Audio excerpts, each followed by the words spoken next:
જોઈને જ મોઢામાં પાણી આવી જાય એવું ગુવાર ઢોકળીનું શાક આજે આપણે બનાવીશું। તમે જોઈ શકો છો, ખૂબ સરસ દેખાય છે, એકદમ ટેસ્ટી અને ચટાકેદાર આપણું બનેલું છે શાક।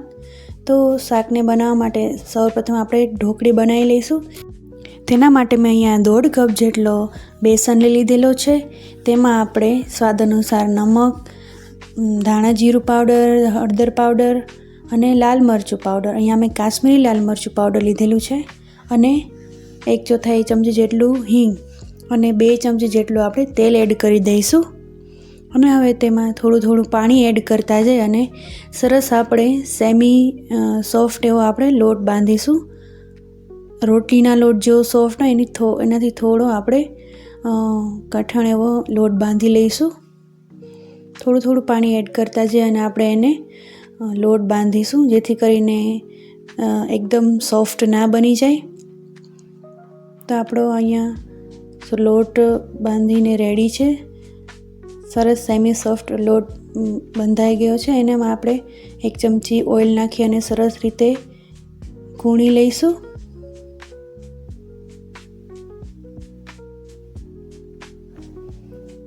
તમે જોઈ શકો છો લોટ આપણો રેડી છે। એમાંથી આપણે નાની ઢોકળીઓ બનાવી લઈશું। હવે એક સોપારી જેટલું હાથમાં લુઓ લઈ અને તેને એકદમ ધીમે હળવેથી દબાઈ અને આપણે એને ચપટું કરી લઈશું। એને બહુ વજન દઈ અને એવી રીતે દબાવવાનું નથી, એકદમ ધીરે જ હળવે હાથે દબાઈ અને એને ઢોકળી બનાવી લઈશું। તમે જોઈ શકો છો આટલી થિકનેસ અહીંયા રાખેલી છે મેં। આવી જ રીતે આપણે બધી ઢોકળીઓ છે એને બનાવી લઈશું। તો રેડી છે આપણી ઢોકળી બનીને, ખૂબ જ સરસ દેખાય છે ફ્રેન્ડ્સ। હવે એના ગુવાર અને ઢોકળીના શાકમાં એડ કરવા માટે અહીં લસણની ચટણી બનાવી રહી છું। એના માટે મેં 6 થી 7 જેટલી લસણની કળી સુધારી અને ખાણીમાં નાખી લીધી છે, અને એમાં થોડું એવું મીઠું એડ કરીશું, જેનાથી આપણે લસણ છે એકદમ સરસ રીતે પીસાઈ જાય। હવે આપણે એમાં આપણું મરચું પાવડર એડ કરી દઈશું। ટોટલ મેં 1 ચમચી જેટલું મરચું પાવડર લીધેલું છે અહીંયા, અને ફરીથી એને સરસ રીતે મિક્સ કરી લસણ અને આપણે સરસ ચટણી બનાવી લઈશું। જોઈ શકો છો આપણી લસણની ચટણી છે રેડી છે।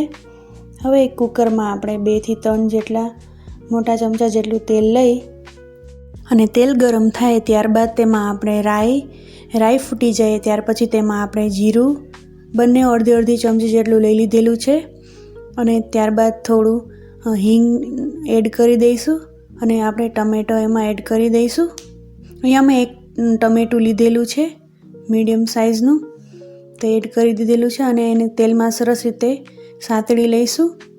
હવે એમાં આપણે બધા મસાલા એડ કરી દઈશું। એમાં સ્વાદ અનુસાર નમક, ધાણા જીરું પાવડર, હળદર પાવડર, અને આપણે જે લસણની ચટણી બનાવેલી હતી તે એડ કરી દઈશું, અને એને બી સરસ રીતે મિક્સ કરી દઈશું તેલમાં।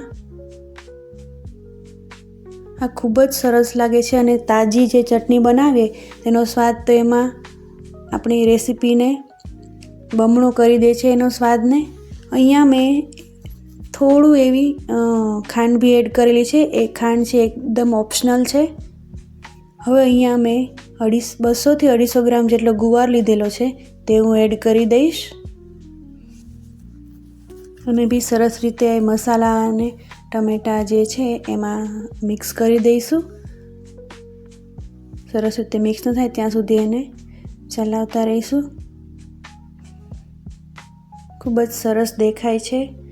હવે એને હું 1 મિનિટ જેટલું ઢાંકી અને ચડવા દઈશ, અને ત્યારબાદ એને મિક્સ કરી અને એમાં આપણે પાણી એડ કરી દઈશું।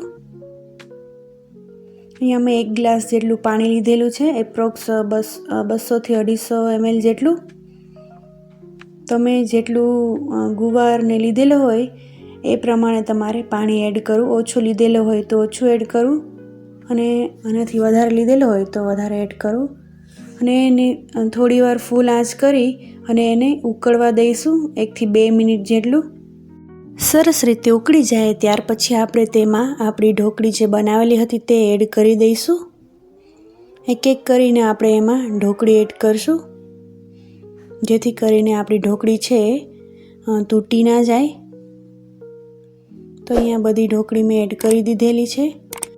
ત્યારબાદ આપણે કુકરનું ઢાંકણ બંધ કરી અને 4 થી 5 વિસલ આપણે થવા દઈશું કુકરમાં. અને આ શાક છે આપણે મીડિયમ ફ્લેમ પર જ બનાવવાનું છે, ફૂલ ફ્લેમ પર આપણે નહીં રાખીએ. 4 થી 5 વિસલ પછી આપણે અહીંયા શાકને છે એ ચેક કરી લઈશું કે બરાબર આપણી ઢોકળી છે એ ચડી ગઈ છે કે નહીં.